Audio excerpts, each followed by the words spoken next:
hồng dành riêng cho ba. Ba là mái nhà che con và má. Con là nụ hoa đẹp xinh nhất nhà. Nhà mình yêu thương sống vui thuận hòa. Nhà mình bốn mùa rộn vang câu ca. Bác thả cung đàn vui tươi rộn rã. Má bắt bài ca còn hát chèn hòa. Hạnh phúc ngọt ngào hơn cả sô cô la.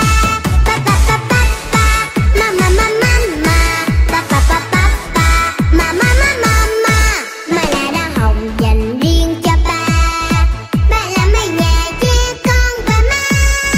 Con là nụ hoa đẹp xinh nhất nhà. Nhà mình yêu thương sống vui thuận hòa. Nhà mình bốn mùa rộn vang câu ca. Ba thả cung đàn vui tươi rộn rã. Má bắt bài ca còn hát chèn hòa. Hạnh phúc ngọt ngào hơn cả sô cô la.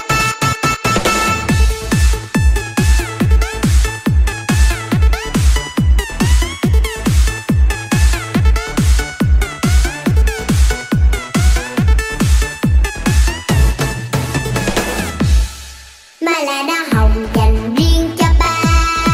Ba là mái nhà che con và má.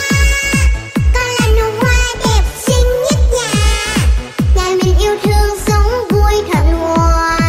Nhà mình bốn mùa rộn vang câu ca. Ba thả cung đàn vui tươi rộn rã. Má bắt bài ca còn hát chèn hòa.